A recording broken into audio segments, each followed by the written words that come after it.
I will always say to you guys, I'm a storyteller. I love stories. And whether I'm actually reading a good book or watching a great movie, I'm always thrilled by how powerful stories can be. One of the most exciting places is to listen to conversations.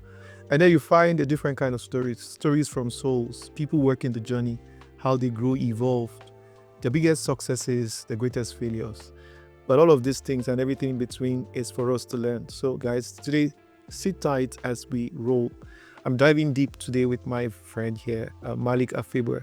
Malik of Slick City, CEO Slick City.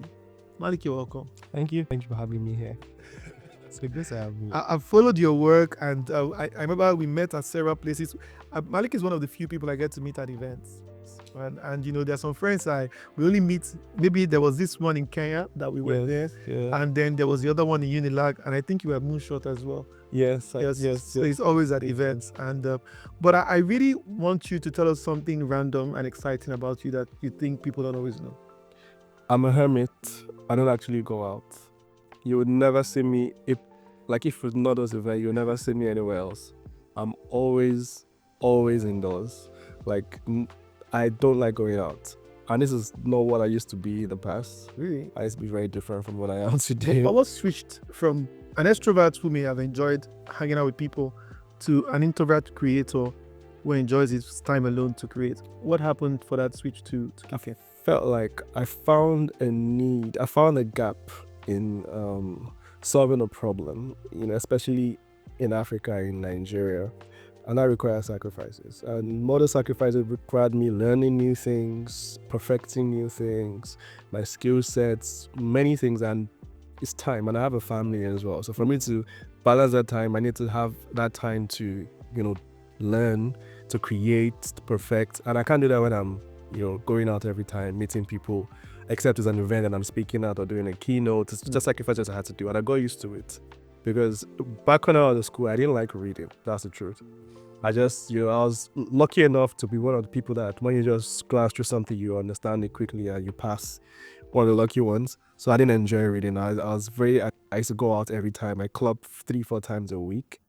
Even if I stick. This was in the UK, yeah? In the UK, But I think when I left school and I started to look for things that had value, like, okay, what am I giving? I was thinking about why am I here? Am I here to serve? Am I here to just collect air and go? Why am I really here?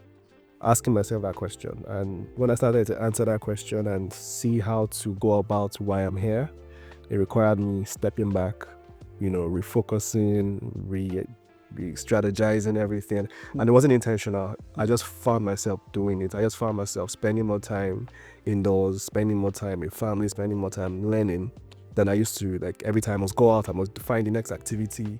But today, people that invite me to events and into social events, you have to call me 3 or 4 times to make sure I'm coming. It's unfortunate, but it's just the truth. But yeah.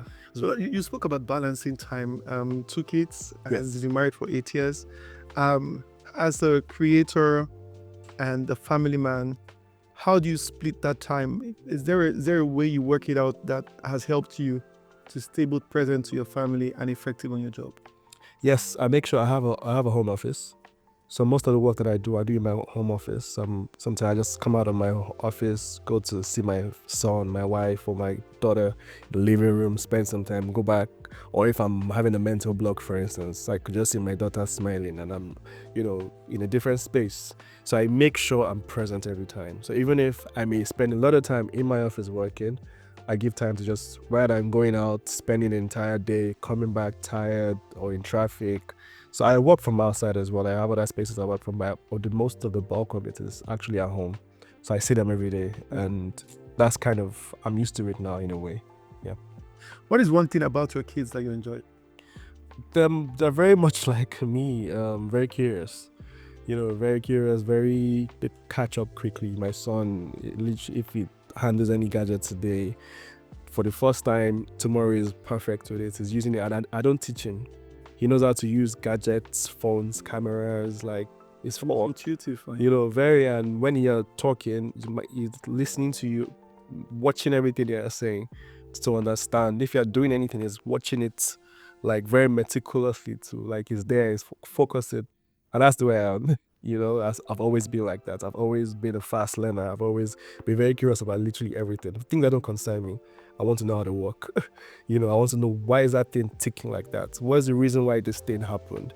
How can I solve that problem? That's the way my mind works, and I see that in them as well. So it's a bittersweet thing, because sometimes it's not a great place to be.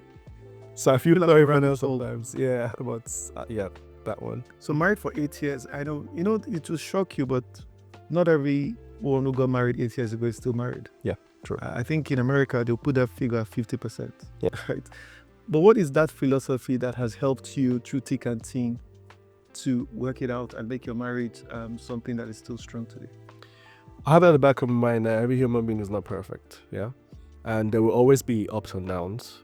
Always. That should not lead to say, oh, I'm tired of this thing, or what am I even doing in the first place? The fact is that I signed up for this, so if I'm weak, I'll find a way to be strong. Or if I'm not even loving my wife in a particular day, it's just that day.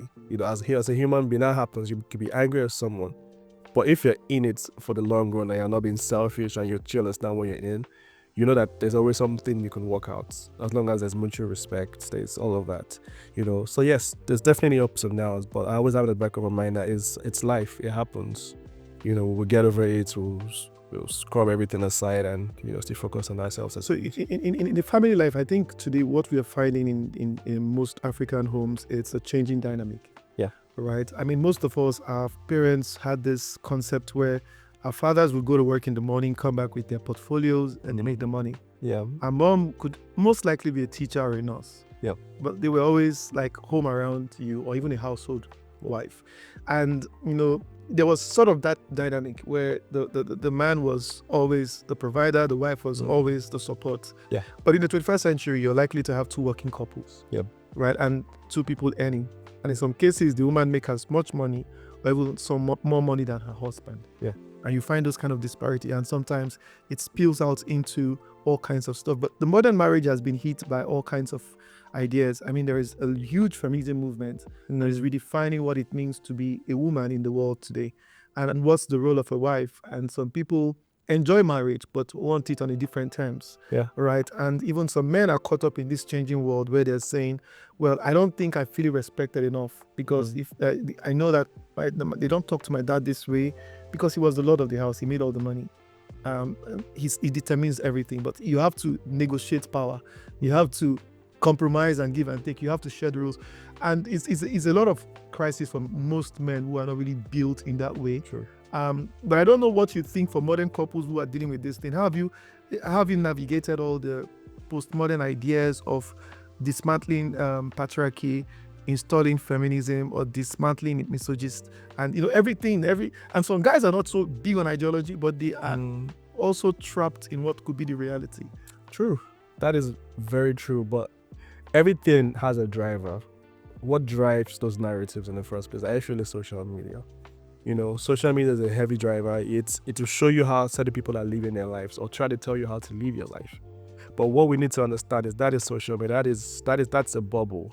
At the end of the day, when the world comes crashing down, it's left to two of you in a room to understand what is actually really going on. Who are we to each other? Who am I? Who are you?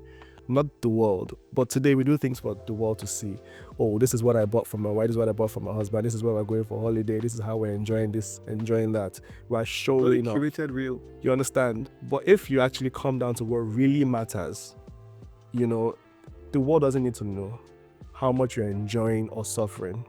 It's between two of you to, gather that. And when you understand each other that well, no external forces would create any kind of force or whatever, because social media today is the number one problem to a lot of marriages crashing.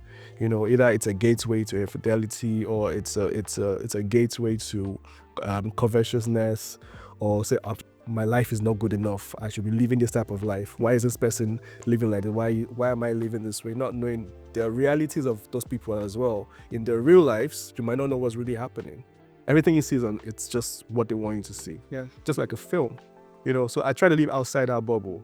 And thankfully, my better half as well lives outside our bubble as well. So we know that social media is social media. I've never posted my daughter's picture on social media before. In the past, I would have posted, "Oh, this is my." I'm like, No one in this room would like you for that. because it's true. Because I feel like I am putting them in, and like for instance, I'm very big on security. If you want to help me, you could know my family, if you know what my son and my daughter looks like, know where they go to school. Yes, you are knowing my life. You already know how to find a way to, be negative to me. But if I'm blocking all of that, you don't even know anything. I'm just showing you a side that has to do with my work.